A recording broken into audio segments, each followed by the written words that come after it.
رشتہ کرانے والی آنٹی نے میری امی کو میرے لیے ایک رشتہ بتایا. میں ایک ڈاکٹر ہوں اور ہارٹ اسپیشلسٹ ہوں. امی کو میرے لیے ایک ڈاکٹر کا رشتہ ہی چاہیے تھا تاکہ زندگی آسان گزرے اور میری بیوی پڑھی لکھی ہو. پر اس آنٹی نے جس لڑکی کا رشتہ بتایا وہ ڈاکٹر تو نہیں تھی لیکن ایم فل کر رہی تھی.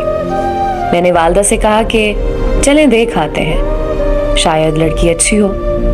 والدہ کچھ خاص مطمئن نہیں تھی, بس میرے کہنے پر چل پڑیں. جب ہم لڑکی کے گھر داخل ہوئے تو بڑا سکون سا محسوس ہوا مجھے. ان کا گھر بہت صاف ستھرا اور سلیقے سے سجا ہوا تھا. گھر میں پڑی ایک ایک چیز بول رہی تھی. گھر کی عورتوں کا سلیقہ پتہ چل رہا تھا. جس طرح سے رشتے والی آنٹی نے بتایا تھا کہ وہ بہت زیادہ امیر ہے.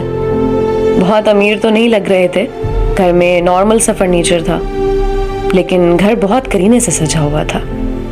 سب لوگ گپ شپ کرنے لگے اور تعارف کرانے لگے. باتیں ہونے لگیں اور باتوں سے پتہ چل رہا تھا کہ وہ بہت امیر لوگ تو نہیں ہیں, لیکن سادہ, ایماندار, خاندانی اور عزت دار لوگ ہیں. گپ شپ کے دوران ہی انہوں نے چائے, بسکٹ اور باقی لوازمات پیش کیے, جن میں گھر کے بنے شامی کباب بھی تھے. وہ بے حد لذیذ تھے اور اس چائے کی دعوت میں ان کا سلیقہ اور کچن میں مہارت صاف نظر آ رہی تھی. تھوڑی دیر بعد لڑکی کو بلایا گیا. لڑکی جب آئی تو بے حد حسین اور نرم مزاج لگ رہی تھی. اس کی شخصیت کسی ڈاکٹر سے کم نہیں لگ رہی تھی. اس کے بات کرنے کا سلیقہ بہت پیارا تھا اور لڑکی بہت ہی سادہ طبیعت اور شریف مزاج کی لگ رہی تھی.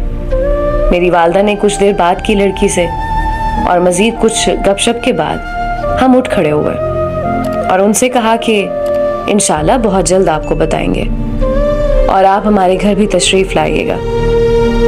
وہاں سے واپسی پر میری والدہ بہت غصے میں تھیں کہ میں خبر لیتی ہوں اس رشتہ کروانے والی آنٹی کی. کس طرح کی یہ بے جوڑ رشتے دکھاتی ہے. میرا بیٹا ڈاکٹر اور امیر خاندان کا, اس کے لیے کیسی لڑکی دکھا رہی ہے جو نہ تو امیر ہے نہ ہی ڈاکٹر. میں نے جب یہ بات سنی والدہ کی تو مجھے بہت برا لگا. میں نے کہا یہ کیا بات ہوئی, ضروری نہیں کہ میں کسی ڈاکٹر سے ہی شادی کروں اور بہت امیر کبیر لڑکی کو اپنا ہمسفر منتخب کروں. میں نے کہا امی, شادی کے لیے جو خصوصیات کسی لڑکی میں ہونی چاہیے مجھے وہ سب نظر آئیں اس میں.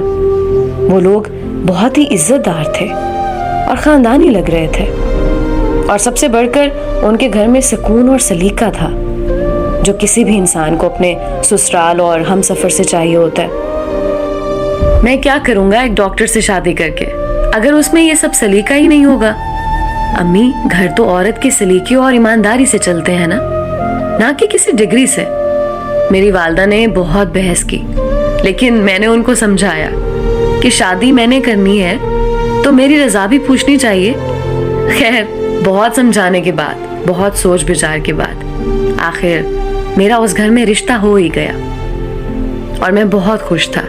تقریباً 6 ماہ بعد میری شادی ہو گئی اور آج تقریباً 10 سال ہو گئے ہیں میری شادی کو.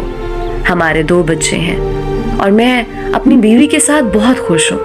مجھے اپنی بیوی اور بچوں سے بہت پیار ہے اور شاید یہی سلیقہ ہے میری بیوی کا کہ اس نے میرے خاندان کو بہت اچھے سے سنبھالا ہوا ہے. اور میری والدہ جو اس رشتے سے راضی نہیں تھی وہ بھی آج اپنی بہو کا سلیقہ اور خلوص دیکھ کر مطمئن ہے. دوستو, شادی کرنے کے لیے جو خوبیاں دیکھنی چاہیے ہم وہ تو دیکھتے نہیں, اور امیری, غریبی, ڈگری, شکل و صورت ضرور دیکھتے ہیں. اس لیے بہتر یہی ہوتا ہے کہ اچھے, عزت دار اور شریف لوگوں میں رشتہ کرو, نہ کہ امیروں اور تعلیم یافتہ لوگوں کو ڈھونڈتے رہو.